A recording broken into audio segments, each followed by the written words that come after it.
নমস্কার প্রিয় দর্শক বন্ধুরা, আমি শুভজিৎ আপনাদের সবাইকে স্বাগতম জানাবো আমাদের এই ইউটিউব চ্যানেল সঠিক পথে।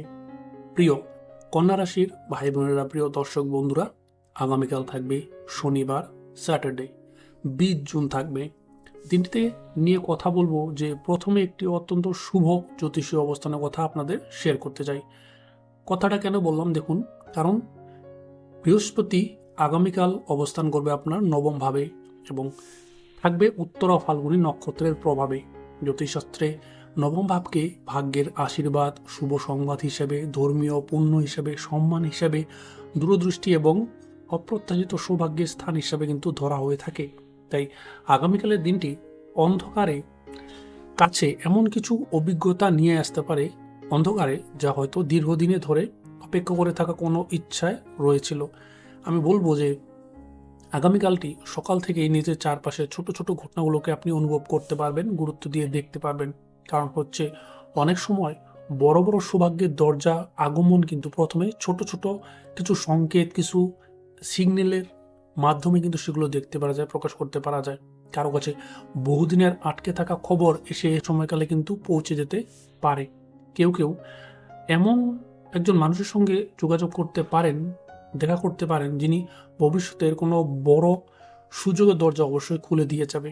এবার কেউ কেউ হয়তো এমন কোনো সুসংবাদ শুনতে পারবেন যা তার মনকে দীর্ঘদিন পর সত্যিকারে আনন্দে ভরিয়ে তুলতে পারে।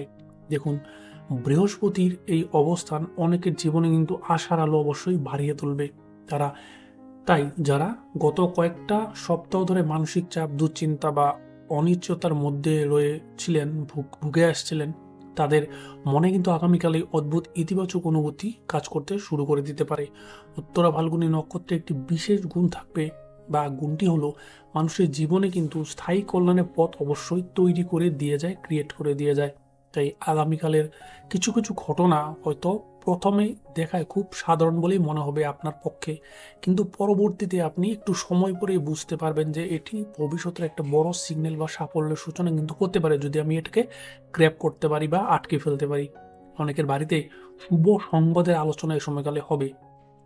পরিবারে আনন্দের পরিবেশ কিন্তু অবশ্যই তৈরি হবে। কারো হাতে নতুন কাজের সম্ভাবনা, নতুন জব অপরচুনিটি কিন্তু আসতে পারে, ক্রিয়েট হতে পারে। কারো অর্থপ্রাপ্তি অর্থপ্রাপ্তি বা ধন সম্পদের রাস্তা এই সময়কালে খুলতে পারে, কোনো একটা বিশেষ যোগ কিন্তু এই সময়কালে দেখা দিতে পারে।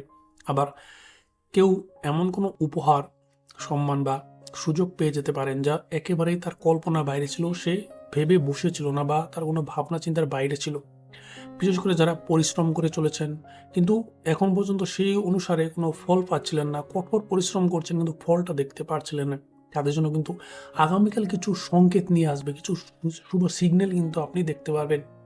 আমি এটা কিন্তু অবশ্যই আপনাদের বলবো, আগামীকাল যদি কোনো আমন্ত্রণ পান, কোনো নতুন পরিচয় হয় বা কোনো নতুন জায়গায় যাওয়ার সুযোগ চলে আসে, তাহলে কিন্তু সেটাকে অবহেলা করে এড়িয়ে চলবেন না। কিছু ভাববেন, কিছু সময় নিয়ে বুঝবেন জিনিসটা। কারণ দেবগুরু বৃহস্পতি অনেক সময় মানুষের মানুষের ভাগ্যের পরিবর্তন সূত্র এমন কিছু ঘটনার মাধ্যমে কিন্তু অবশ্যই লুকিয়ে রাখে। দিনের মধ্যে এমন কিছু মুহূর্ত অবশ্যই চলে আসতে পারে যে মনে হবে যেন পরিস্থিতি নিজে থেকে আপনার পক্ষে বা নিজের সাপোর্টে কাজ করতে শুরু করে দিয়েছে ইতিমধ্যে। কারো কারো দীর্ঘদিনের আশা, স্বপ্ন পূরণের প্রথম পদক্ষেপ কিন্তু তৈরি হতে পারে ঠিক আগামীকাল। কারো মনে হতে পারে যে নতুন শুভ জন্ম আমি পেলাম। আবার কেউ কেউ হয়তো এমন কোনো সুখবর অবশ্যই পেয়ে যাবেন যা পরিবারের সবার মুখে কিন্তু অবশ্যই হাসি এনে দেবে, সুখ এনে দেবে, মুখে হাসি ফুটিয়ে তুলবে। আকাশে দেবগুরু বৃহস্পতির এই শুভ প্রভাব ইঙ্গিত বা সিগন্যাল করতে চলেছে যে আগামীকালের দিনটা কিন্তু অনেকের জীবনে শুভ সংবাদ, শুভ ইঙ্গিত কিন্তু নিয়ে আসবে। অপ্রত্যাশিত লাভের সিগন্যাল কিন্তু দেখতে পাওয়া যাচ্ছে, সংকেত কিন্তু দেখতে পাওয়া যাচ্ছে, সম্মান বৃদ্ধির যোগ কিন্তু দেখতে পাওয়া যাচ্ছে, নতুন সম্ভাবনা এবং মনের ভেতরে আনন্দের শক্তিশালী যোগ, একটা পজিটিভ সক্রিয় ভাব কিন্তু অবশ্যই থাকবে। তাই আগামীকাল আপনি ঘুম থেকে ওঠার পরই বা পর থেকেই মনকে ইতিবাচক রাখার চেষ্টা করবেন, পজিটিভ রাখবেন, সেটা অবশ্যই থাকবে। ঈশ্বরের প্রতি কৃতজ্ঞতা প্রকাশ করুন এবং বিশ্বাস রাখুন যে মহাবিশ্ব, ইউনিভার্স অনেক সময় ঠিক সেই মুহূর্তে আশীর্বাদ পাঠিয়ে দেয় যখন মানুষ সেটি সবচেয়ে কম আশা করে বসে থাকে, মানে হালটা ছেড়ে দেয়, তখনই কিন্তু ভগবান সারপ্রাইজটা দিয়ে দেয়। আগামীকালের দিনটি তাই শুধু একটি সাধারণ শনিবার হিসাবে কিন্তু ধরলে হবে না, অনেকের জন্য এটি অবশ্যই হয়ে উঠতে পারে নতুন সৌভাগ্যের দরজা খুলে একটি শুভ সূচনা, শুভ সিগন্যাল, শুভ সময়কাল, শুভ পরিবর্তনের প্রথম ইঙ্গিত, এমন কিছু প্রাপ্তির দিন যা দীর্ঘদিন পর মনে হতে পারে সত্যিকারের তৃপ্তি, শান্তি এবং আকস্মাৎ সুখের অনুভূতি অবশ্যই কিন্তু এই সময়কালে আপনাকে এনে দিতে পারে। চোখ কান খোলা রাখুন, অবশ্যই সেদিকে কিন্তু মনোযোগ দিতে হবে, নিজেকে অ্যাক্টিভ রাখতে হবে। প্রিয় দর্শক বন্ধুরা, প্রিয় ভাই বোনেরা, দেখুন আগামীকাল যেহেতু শনিবার 20 জুন, দিনটিতে আরেকটি গুরুত্বপূর্ণ দিক নিয়ে কিন্তু আপনাদের আমি অবশ্যই বলে যেতে চাই, সতর্ক করতে চাই। দেখুন, কারণ যেমন একদিকে দেবগুরু বৃহস্পতির প্রভাবটা অনেকের জীবনে যেমন আশার আলো ঝালিয়ে তুলবে বা খুব সুখবর আনতে চলেছে, দিনটাকে ভালো করতে চলেছে, অনেকের পুরনো স্বপ্ন পূর্ণ করতে চলেছে, তেমনই কিন্তু অন্যদিকে আরেকটি বিপদ থাকবে, সেটি হবে রাহু এবং কেতুর অবস্থান। দ্বিতীয়ভাবে থেকে হস্তা নক্ষত্রের প্রভাবে কিছু মানুষের জীবনে মানসিক অস্থিরতা ও উদ্বেগের পরিস্থিতি কিন্তু অবশ্যই তৈরি করে দিতে পারে, ক্রিয়েট করে দিতে পারে। তাই আমি বলবো যে আগামীকাল কোনো সিদ্ধান্ত নিতে গেলে আপনি অবশ্যই তাড়াহুড়ো করবেন না। অনেক সময় দেখা যায় যে পরিস্থিতি যতটাই খারাপ হয় না যতটা আমরা ভেবে বসি, আমাদের মন তার থেকে কিন্তু বড় বড় ভয় অবশ্যই তৈরি করে ফেলে। এটা হচ্ছে হস্তা নক্ষত্রের কথা আমি বলছি। হস্তা নক্ষত্রের এই প্রভাবে কারো মনে ভবিষ্যৎ নিয়ে অকারণে দুশ্চিন্তা অবশ্যই বেড়ে যেতে পারে। কেউ কোনো খবর শুনে অযথা ভয় পেতে পারেন, মানে যেটা ভয়ের কারণ ছিল না, দুশ্চিন্তার কারণ ছিল না, সেটা আপনি ভেবে বসবেন।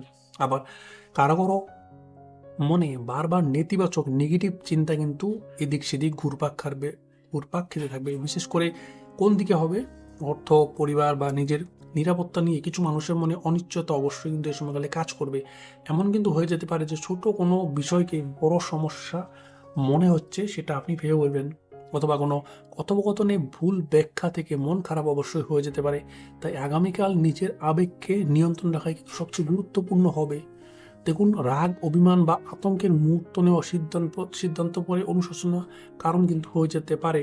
যারা যানবাহন ব্যবহার করবেন বা দূরে কোথাও যাত্রা করবেন, তাদের ক্ষেত্রে কিন্তু একটি বাড়তি সতর্কতা থাকতে হবে, সেদিকে কিন্তু নজর রাখতে হবে, সতর্ক অবলম্বন করতে হবে।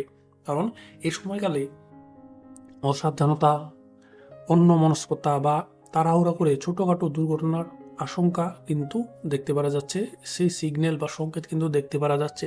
কারণ কারো কারো ক্ষেত্রে চোখে জল আসার মতো পরিস্থিতি দেখা যাবে এই রাহুকেতুর প্রভাবে। তবে মনে রাখতে হবে, জীবনের প্রতিটি ঘটনা কিন্তু স্থায়ী হবে না। অন্যদিকে যাদের উপর চিত্রা নক্ষত্রে, আমি আবার বলছি, যাদের উপর চিত্রা নক্ষত্রের প্রভাব বেশি বা চিত্রা নক্ষত্রের কথা বলছি, তাদের জন্য কিন্তু দিনটি মোটামুটি স্বাভাবিক অবশ্যই থাকবে না। খুব বড় কোনো সৌভাগ্য বা কোনো ভালো সুখবর থাকবে না, কোনো বড় বাধা বা বিপদ থাকবে, বরং একটি নিউট্রাল, খুব সুন্দর একটা দিন থাকবে, বরং দৈনন্দিন কাজকর্মে নিজের গতিতেই এগিয়ে থাকবে। তাই চিত্রা নক্ষত্রের জাতক জাতিকাদের আমি অবশ্যই বলে রাখবো যে আগামীকালের একটি ভারসাম্যের দিন হিসাবে অবশ্যই দেখতে হবে আপনাকে, দিনটি সেই হিসাবেই যাবে, যেখানে ধৈর্য ধরে নিজের কাজ চালিয়ে যাওয়াটাই কিন্তু সবচেয়ে বড় সাফল্যের দিক বা দরজা হয়ে দাঁড়াবে। আরেকটি বিষয় অবশ্যই মনে রাখতে হবে আপনাকে, আমি যেহেতু আগামীকালের রাশিফল নিয়ে আলোচনা করছি, আপনি জানতে পারছেন, বুঝতে পারছেন, তাই বলে এটা নয় যে সবার ক্ষেত্রে একই দিনে ফল দেখা যাবে। দেখুন, কারো কারো ক্ষেত্রে মানুষের জন্মকুণ্ডলী আলাদা হয়, গ্রহের দশা অন্তর্দশা আলাদা হয়ে থাকে, ব্যক্তিগত যোগও কিন্তু আলাদা হয়ে থাকে, সবার কিন্তু এক হয় না। তাই এই রাশির সবার একদিনে সেম টাইমে এগুলো হবে তেমন কিন্তু নয়, বা নক্ষত্র বাইজ মিলে গেলে যে সেম হবে তা কিন্তু এমন নয়। তাই কারো কারো ক্ষেত্রে এই প্রভাব আগামীকাল থেকে শুরু হয়ে যেতে পারে, আগামীকাল আপনি দেখতে পারেন। আবার কারো কারো ক্ষেত্রে দুই দিন আগে পরে এটা প্রকাশ পেতে পারে। বিশেষ করে এই গ্রহযোগের প্রভাব কিন্তু টানা 7 দিন পর্যন্তই থাকবে, অনুভূত হবে বহু মানুষেরই। তাই কোনো একটি দিনের ঘটনাকে চূড়ান্ত বলে ধরে নেবেন না, বরং পুরো সময়কালটাকে আপনাকে পর্যবেক্ষণ করতে হবে, পুরো সপ্তাহটাকে আপনাকে চোখ কান খোলা রাখতে হবে। আর শেষে শুধু আপনাকে আমি এই কথাটি অবশ্যই বলে যেতে চাই, দেখুন, জীবনে যতই অনিশ্চয়তা আসুক না কেন, মনে কিন্তু রাখতে হবে আপনাকে, মনে ভয় রাখলে চলবে না। ভবিষ্যৎ আপনাকে বদলাতে হবে নিজের কষ্টে, নিজের কর্মে। কিন্তু সাহস অনেক সময় ভাগ্যের দরজা অবশ্যই কিন্তু খুলে দেয়। খারাপ সময়ের আশঙ্কায় থেমে যাবেন না, থেমে বসে যাবেন না, সেটি বলে কিন্তু বড় ভুল হবে। কারণ রাত যতটাই গভীর হোক না কেন, ভোর ততটাই কিন্তু অবশ্যই কাছে এসে দাঁড়িয়ে থাকে। নিজের ওপর বিশ্বাস রাখুন, কনফিডেন্স রাখুন, ধৈর্য রাখুন। ঈশ্বরের আশীর্বাদের উপর অবশ্যই কিন্তু আপনাকে আস্থা রাখতে হবে, ঈশ্বর আল্লাহর আশীর্বাদের উপর আস্থা রাখতে হবে, আর ধৈর্য ধরে আপনাকে এগিয়ে অবশ্যই চলতে হবে। অনেক সময় যে বাধাকে আমরা শেষ বলে মনে করি যে এটাই শেষ বা এই বাধাই আমাকে শেষ করে দেবে, সেটাই আসলে নতুন একটি শুভ অধ্যায় শুরু কিন্তু অবশ্যই হয়ে উঠে থাকে। সেই দিকে কিন্তু আপনাকে নজর রাখতে হবে। দেখুন, তাহলে প্রিয় দর্শক বন্ধুরা, আজকের এই ভিডিও আমরা এখানেই শেষ করব। আশা করব ভিডিওটি আপনাদের ভালো লাগবে এবং আপনারা এর থেকে গুরুত্বপূর্ণ ইম্পর্টেন্ট ঘটনা কি হবে কি না হবে সম্পূর্ণ তথ্য জানতে পারলেন, বুঝতে পারলেন। যদি ভিডিওটি ভালো লাগে ছোট্ট একটা লাইক দিয়ে কমেন্ট সেকশনে কিন্তু অবশ্যই আপনার ঈশ্বর আল্লাহ ভগবানের নাম লিখে যাবেন। এবং যারা আমাদের এই চ্যানেল নতুন ভিজিট করলেন তারা চ্যানেলটি সাবস্ক্রাইব করে আমাদের পাশে থাকতে পারেন। এটি করলে কি হবে, আগামী দিনগুলোতে আপনার রাশিচক্রে গ্রহদের ঘর পরিবর্তন, নক্ষত্র ওয়াইজ কি ভালো খারাপ থাকবে, কোন দিকে যাওয়া, কোন দিকে আপনার ভ্রমণ, সুবিধা অসুবিধে সম্পূর্ণ তথ্য বিবরণ কিন্তু আপনারা সবার আগে আমাদের এই ইউটিউব চ্যানেল সঠিক পথে পেয়ে যাবেন। তাহলে আমাকে আজকে বিদায় দিন। ভালো থাকবেন, সুস্থ থাকবেন। দেখা হবে কিন্তু আমাদের পরবর্তী অন্য কোনো নতুন ভিডিওতে। ভালো থাকবেন।